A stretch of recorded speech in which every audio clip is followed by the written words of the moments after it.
কি বলছিস তুই বিনি? যা এখনই প্রেগন্যান্সি টেস্ট কর, যা, দেরি করিস না।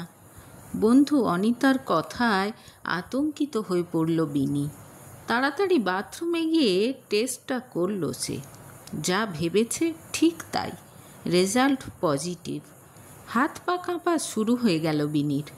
কি করবে সে এখন? তাড়াতাড়ি বাইরে এসে অনিতাকে জড়িয়ে ধরে কেঁদে ফেলল সে। যা বোঝার বুঝে গেল অনিতা। এত দায়িত্বজ্ঞানহীন কেউ হয় আজকাল? কি বলতো তুই? এই তো মাত্র 1.5 মাস পর ফাইনাল পরীক্ষা, এমন সময় এরকম একটা কাণ্ড ঘটিয়ে ফেললি তুই? বিনির পিঠে হাত বোলাতে বোলাতে বলল অনিতা। ভয় পেয়ে গেছে সেও। বন্ধুকে কি করে সাহায্য করবে কিছু বুঝে পাচ্ছে না। কলেজে 3rd ইয়ারে পড়ে তারা, হস্টেলে থাকে। হঠাৎ তার রুমমেট কাম প্রিয় বান্ধবী এরকম একটা বিপদে পড়ে যাওয়ায় সে নিজেও কেমন যেন বিভ্রান্ত হয়ে পড়েছে। আমি এখন কি করব অনিতা? তুই আমাকে বাঁচা। কোনো রকমে কান্না থামিয়ে জিজ্ঞেস করল বিনি। কেন? আমি কেন? তাছাড়া সব দায়িত্ব কি তোর একার? চঞ্চলকে বল, যা করার ওই করবে। রাগ দেখিয়ে বলল অনিতা। ও আর কি করবে? কি করবে মানে? সব দায়িত্ব ওর। ওই তো তোকে ভুলিয়ে ভালিয়ে নিয়ে গেছিল, তাই না? আমি বলছি শোন, তুই এখনই চঞ্চলের সঙ্গে দেখা করে সব বল। দেখ ও কি বলে। অনিতার কথা মতো কিছুক্ষণ পরই চঞ্চলের সঙ্গে দেখা করল বিনি। কাঁদতে কাঁদতে সব কিছু জানালো তাকে। এখন কি হবে চঞ্চল? চলো আমরা বরং বিয়ে করে নিই। চঞ্চলের হাত ধরে ব্যাকুল হয়ে বলল বিনি। বিয়ে করে নিই মানে? কি বলছো কি তুমি? এখনও চাকরি পাকা হয়নি আমার, এরই মধ্যে বিয়ে করে নেব? খানিকটা বিরক্তি নিয়েই বলল চঞ্চল। কি হয়েছে? তুমি কি আমার সঙ্গে থাকতে চাও না বলো? চাই, কিন্তু এখন কিছুতেই বিয়ে করতে পারবো না।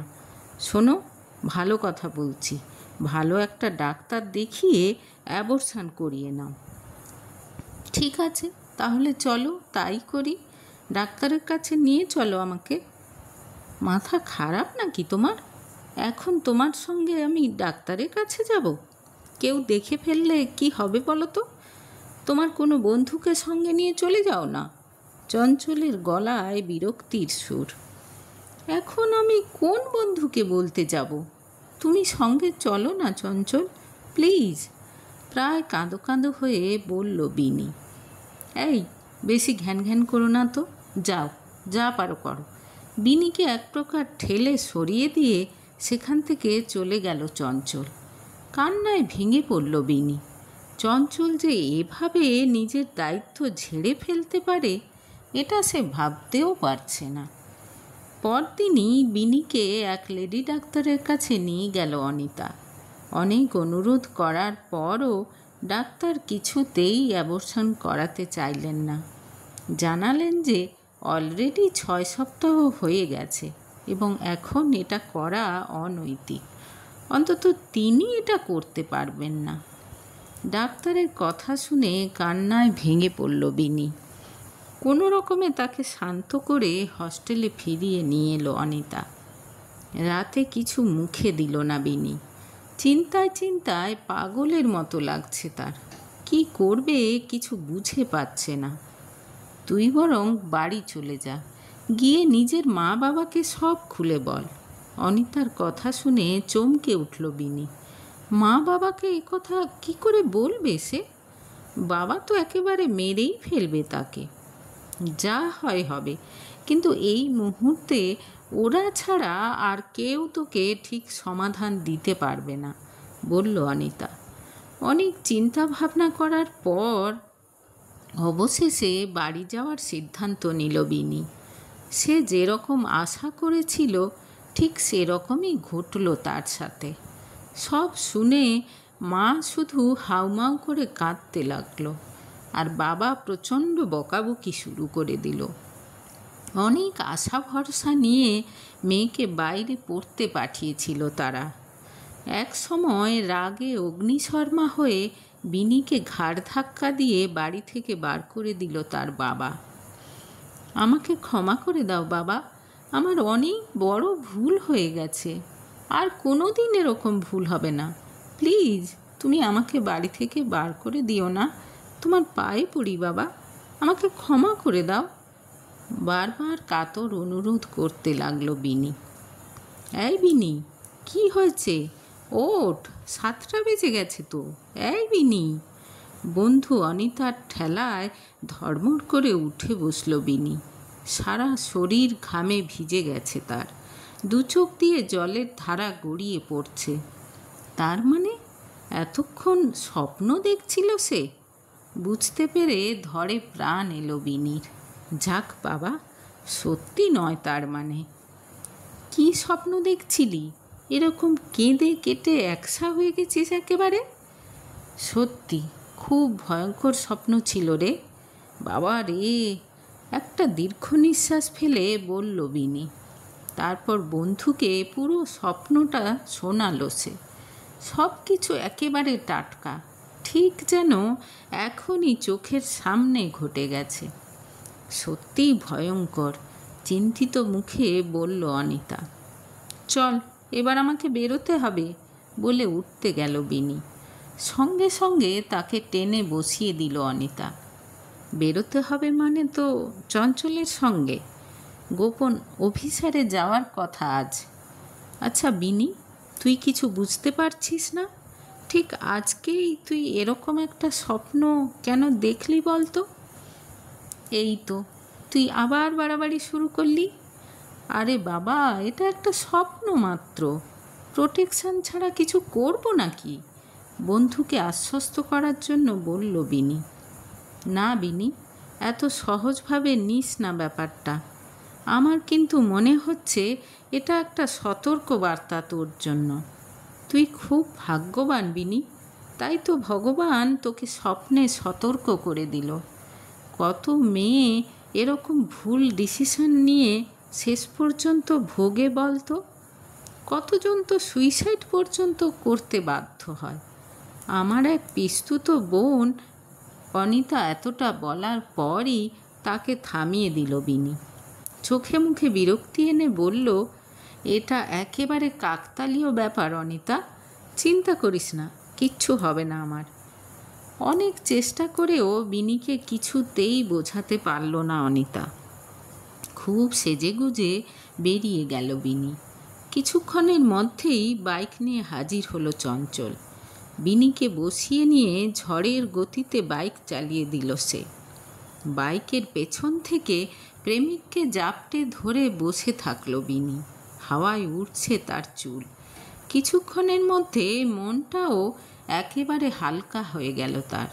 স্বপ্নের কথা, অনিতার কথা সব কিছু ভুলে গেল সে। আজ প্রথমবার চঞ্চলকে নিজের করে পাবে সে।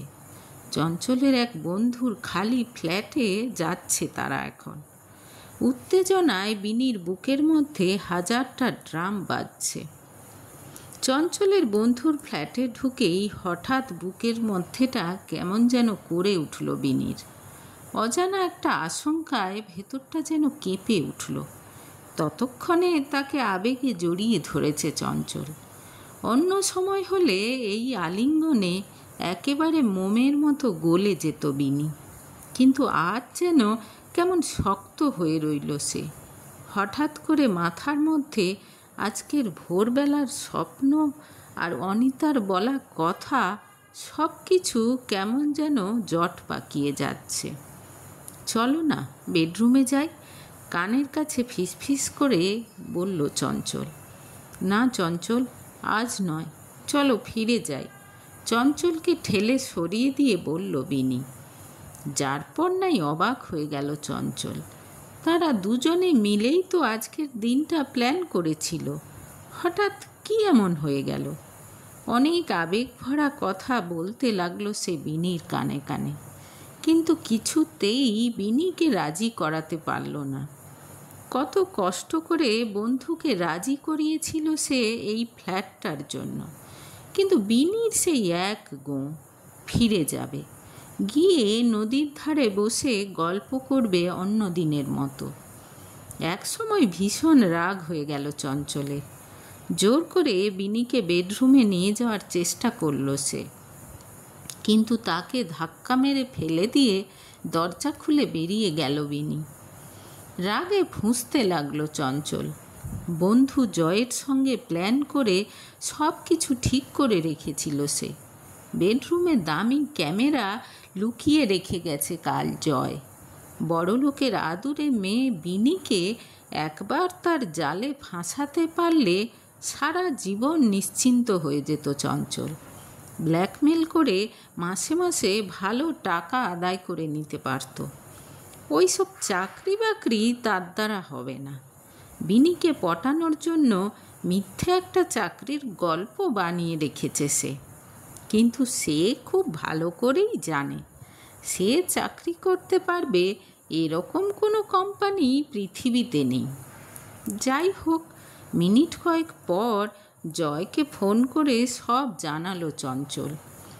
এত সুন্দর লাইভ টেলিকাস্ট দেখতে পাবে না জেনে মন খারাপ হয়ে গেল জয়েরও। কিছুক্ষণ পর ফ্ল্যাট বন্ধ করে বেরিয়ে এলো চঞ্চল।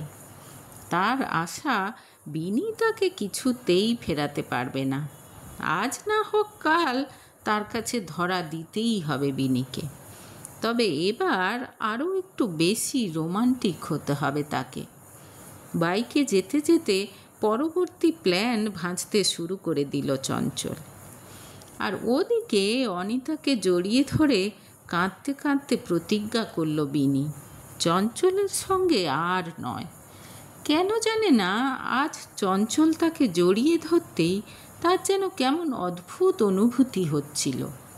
এর আগেও গাঢ় আলিঙ্গনে আবদ্ধ হয়েছে তারা।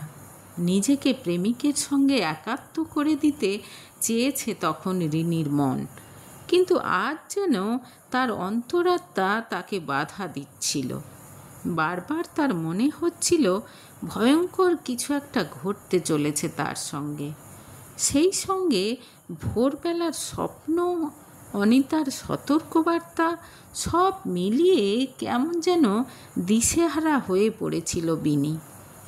অনেকক্ষণ ধরে বন্ধুর মাথায় হাত বুলিয়ে তাকে শান্ত করল অনিতা। সে যে বুদ্ধিমানের মতো কাজ করেছে সে কথাও বোঝালো। সন্ধেবেলা ফোন করলেন বিনির মা। ভালো মন্দ খোঁজ খবর নেওয়ার পর বললেন, তোর মনে আছে বিনি, আমার গুরুদেব তোর হাত দেখে বলেছিলেন 21 বছর বয়সে তোর একটা ফাঁড়া আছে। আমি তোর সেই ফাঁড়া কাটানোর জন্য মায়ের পুজো করব ভাবছি। গুরুদেব নিজে যজ্ঞ করবেন কথা দিয়েছেন। বড় করে পুজো হবে। সামনের 12 তারিখ পুণ্যতিথি আছে। তুই ওই সময়টা বাড়ি আসতে পারবি তো? দেখ, না করলে চলবে না কিন্তু। ফাঁড়াটা কেটে গেছে মা, অস্ফুটে বলে ফেলল বিনি। কিন্তু মা কিছু শুনতে পেল না। 2 মিনিট পর বিনি চুপ করে আছে দেখে আবার জিজ্ঞেস করলেন তিনি, কী রে বিনি, আসবি তো? আসবো মা, অবশ্যই আসবো। খুব দেখতে ইচ্ছে করছে তোমাকে, কোনো রকমে বলে ফোন রেখে দিল বিনি। নিজেকে খুব হালকা লাগছে তার এখন। ভেতরে ভেতরে খুব অবাক লাগলো তার। 2 বছরের প্রেমের সম্পর্ক, চঞ্চলের সঙ্গে কাটানো অসংখ্য স্মৃতি, সব কিছু কত সহজে কেমন যেন অকিঞ্চিৎকর মনে হচ্ছে তার কাছে। কোনো এক অলৌকিক শক্তির বলে মাথা থেকে যেন বড় কোনো একটা বোঝা নেমে গেছে বলে মনে হচ্ছে তার।